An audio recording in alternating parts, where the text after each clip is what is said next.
Hello बच्चों, welcome back to my channel. कैसे हैं आप सब। आज की वीडियो में मैं आप लोगों के लिए फाइनेंशियल अकाउंटिंग यानी वित्तीय लेखांकन के एमसीक्यूज क्वेश्चंस लेकर के आई हूं। मैंने पहले इस पर काफ़ी वीडियोस डाली हुई हैं। अगर आपने नहीं देखी हैं तो उसका लिंक आपको इस वीडियो के डिस्क्रिप्शन में मिल जाएगा या फिर मैं बटन में दे दूँगी, आप वहाँ से चेक कर लीजिएगा। काफ़ी इंपॉर्टेंट है, अच्छे क्वेश्चंस हैं। आपको एग्जाम में ये क्वेश्चंस देखने को मिल सकते हैं, इंपॉर्टेंट है। इसके अलावा और भी सब्जेक्ट जैसे बिजनेस इकोनॉमिक्स है, बिजनेस कम्युनिकेशन है, कॉस्ट अकाउंटिंग है, कॉर्पोरेट अकाउंटिंग है और भी बहुत से सब्जेक्ट पर एमसीक्यूज वीडियो आपको मेरे चैनल पर मिल जाएंगी। अगर किसी सब्जेक्ट पर आप एमसीक्यूज वीडियो चाहते हैं तो सब्जेक्ट का नेम मुझे कमेंट करिएगा। चैनल पर नए हो तो जल्दी से सब्सक्राइब कर दीजिए, नोटिफिकेशन बेल को भी जरूर ऑन करिएगा और वीडियो अच्छी लगे तो लाइक करिएगा और ज़्यादा से ज़्यादा अपने फ्रेंड्स को आप वीडियोज़ को शेयर भी कर दिया करिए। आइए शुरू करते हैं। फर्स्ट क्वेश्चन लेते हैं। ह्रास किस प्रकार की संपत्ति पर लगाया जाता है? Depreciation is charge on liquid asset, current asset, fixed asset, fictitious asset. Question में पूछ रहा है जो डिप्रिसिएशन है वो किस तरह की संपत्ति पर लगाया जाता है? तरल संपत्ति पर, चालू संपत्ति पर, अचल संपत्ति पर, काल्पनिक संपत्ति पर।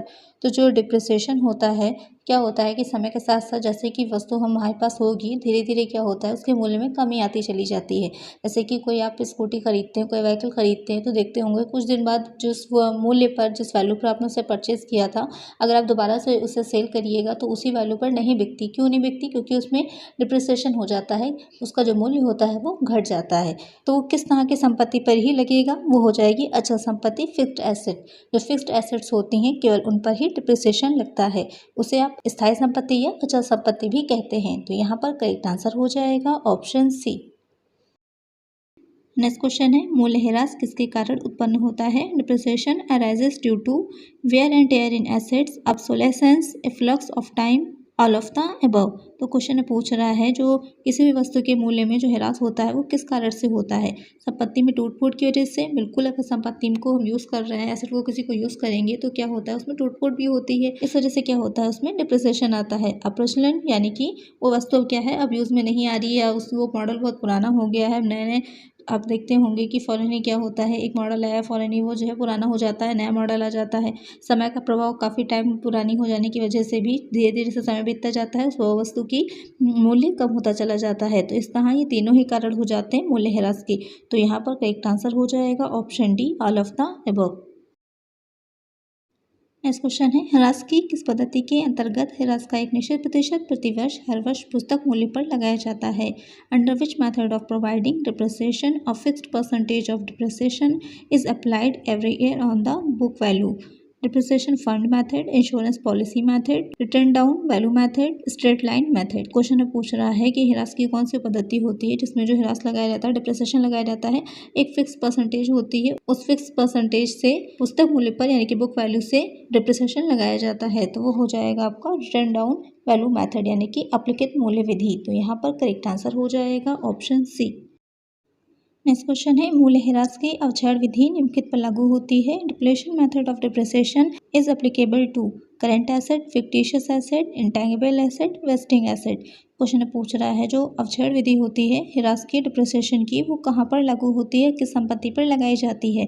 चालू संपत्ति पर, काल्पनिक संपत्ति पर, अमूर्त संपत्ति पर या फिर क्षयी संपत्ति पर? तो वो लगाया जाता है क्षयी संपत्ति यानी वेस्टिंग एसेट्स पर। वेस्टिंग एसेट्स कौन सी होती हैं? जैसे कि समय के साथ साथ जैसे जैसे उनसे वस्तु को निकालते जाते हैं तो क्या होगा, उनमें कमी आती जाएगी। जैसे कि माइनिंग, जैसे कि खाने यानी कि जैसे जैसे उसमें से चीज़ों को निकालते जाएंगे, जिस भी चीज़ की खान होती है तो क्या होता है उसमें कमी आती चली जाएगी, वही उसका डिप्रिसिएशन कहलाता है। तो यहाँ पर करेक्ट आंसर हो जाएगा ऑप्शन डी। नेक्स्ट क्वेश्चन है, मूल्यह्रास चार्ज करने की सीधी रेखा विधि को और किस नाम से जाना जाता है? Straight line method of charging depreciation is also known as original cost method, equal instalment method, fixed instalment method, all of the above. तो जो ह्रास चार्ज करने की सीधी रेखा पद्धति होती है उसे इन तीनों ही नामों से जाना जाता है।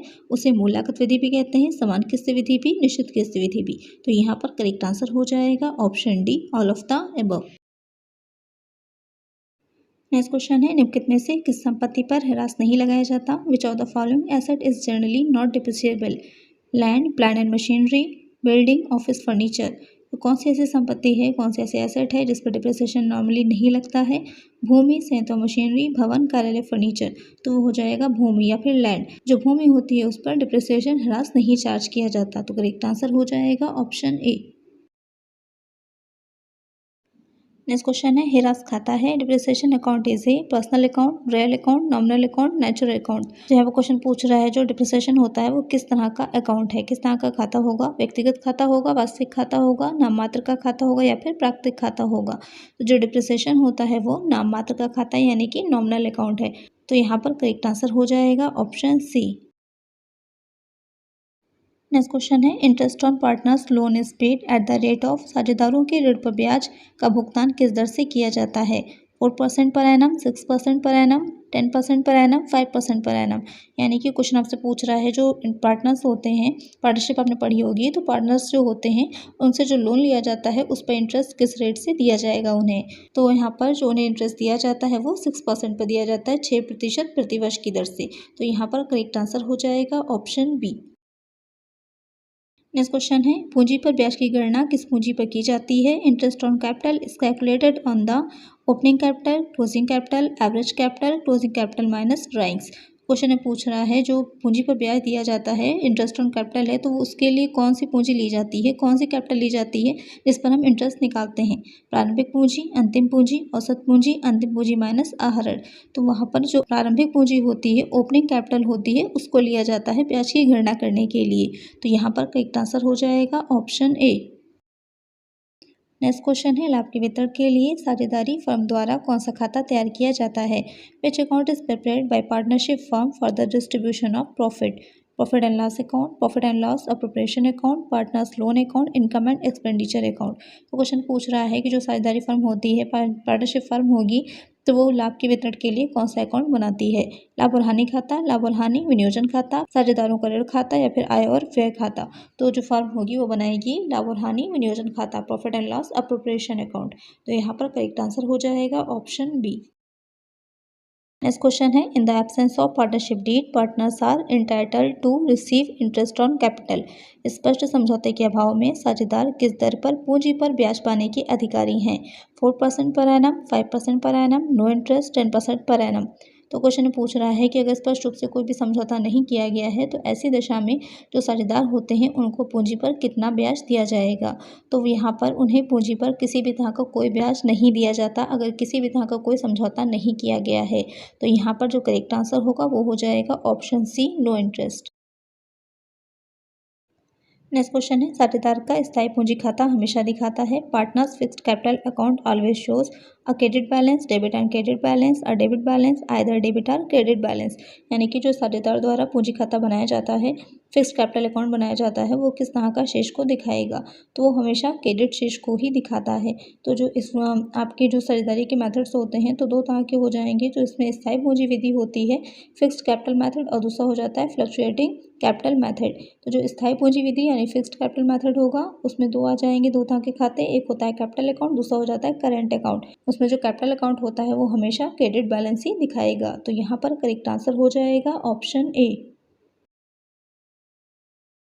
नेक्स्ट क्वेश्चन है एक नए साझेदार को साझेदारी में प्रवेश दिया जा सकता है। A new partner may be admitted to a partnership without the consent of old partners, with the consent of all old partners, with the consent of any one partner, with the consent of 2/3 of old partners. तो question आपसे पूछ रहा है कि अगर किसी नए साझेदार को हम किसी पर साझेदारी में प्रवेश देना चाह रहे हैं या हमारी कोई पार्टनरशिप है और कोई नया साझेदार उसमें प्रवेश करना चाहता है तो वहाँ पर उसे कैसे प्रवेश दिया जाएगा? या सभी साझेदारों की सहमति चाहिए होती है या सिर्फ पुराने साझेदारों की या सिर्फ किसी एक साझेदार की या फिर जितने साझेदार हैं उनके 2/3 हिस्से की?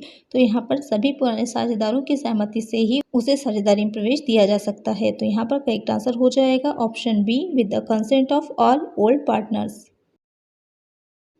नेक्स्ट क्वेश्चन है ख्याति है goodwill is a current asset, intangible asset, wasting asset, liquid asset. बहुत ही आसान क्वेश्चन है, आप सबको पता होगा कि गुडविल किस तरह की संपत्ति होती है। तो जल्दी से इस क्वेश्चन का आंसर मुझे कमेंट करिए कि गुडविल किस तरह की संपत्ति है। नेक्स्ट क्वेश्चन है जब कोई नया साझेदार ख्याति के अपने हिस्से को नकद में लाता है तो उस राशि को डेबिट किया जाता है। When a new partner brings his share of goodwill in cash the amount is debited to premium account, cash account, capital account of old partners, capital account of new partners. तो जो साझेदार होगा, नया साझेदार आ रहा है, अगर वो जो ख्याति की राशि लाता है तो अगर उसको कैश में ला रहा है तो उसे हम कहाँ डेबिट करते हैं? तो वो डेबिट की जाती है कैश अकाउंट में यानी कि रोकड़ खाते में। तो यहाँ पर करेक्ट आंसर हो जाएगा ऑप्शन बी। नेक्स्ट क्वेश्चन है when a new partner does not bring his share of goodwill in cash the amount is debited to. जब कोई नया साझेदार ख्याति के अपने हिस्से को नकद में नहीं लाता है तो उस राशि को डेबिट किया जाता है। प्रीमियम खाता, नया साझेदार का चालू खाता, नकद खाता, पुराने साझेदारों के पूंजी खाते। यानी कि कोई भी जो नया पार्टनर है वो जो गुडविल की राशि है उसको कैश में नहीं ला रहा है तो उस अमाउंट को कहाँ डेबिट किया जाएगा, तो उसे डेबिट किया जाता है current account of new partner, नए साझेदार का चालू खाता। तो यहाँ पर करेक्ट आंसर हो जाएगा ऑप्शन बी। नेक्स्ट क्वेश्चन है नगद में लाई गई ख्याति पुराने साझेदारों द्वारा साझा की जाएगी। Goodwill brought in cash will be shared by old partners in sacrificing ratio, new profit sharing ratio, capital ratio, old profit sharing ratio. Question पूछ रहा है कि जो नगद में ख्याति लाई जाती है उसे पुराने साझेदारों में किस तरह विभाजित किया जाता है। त्याग अनुपात में, नया लाभ विभाजन अनुपात में, पूंजी अनुपात में, पुराना लाभ विभाजन अनुपात में। तो उसे शेयर किया जाएगा पुराने साझेदारों में त्याग अनुपात में यानी कि सैक्रिफाइसिंग रेशियो। तो यहाँ पर करेक्ट आंसर हो जाएगा ऑप्शन ए। नेक्स्ट क्वेश्चन है पुनः मूल्यांकन खाता है revaluation account is a real account, nominal account, personal account, all of the above. तो जो रिवैल्यूएशन पुनः मूल्यांकन खाता होता है वो किस तरह का खाता है, तो वो हो जाता है नाम मात्र खाता, नॉमिनल अकाउंट। तो यहाँ पर करेक्ट आंसर हो जाएगा ऑप्शन बी।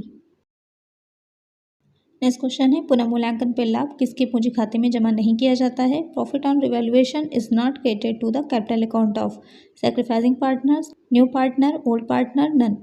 क्वेश्चन पूछ रहा है कि जो पुनर्मूल्यांकन खाता बनाते हैं आप तो उस पर जो लाभ आता है उसे किसके पूंजी खाते में हस्तांतरित नहीं करेंगे। त्याग करने वाले साझेदारों के खाते में, नए साझेदार के खाते में, पुराने साझेदारों के खाते में या फिर उपरोक्त में से कोई नहीं।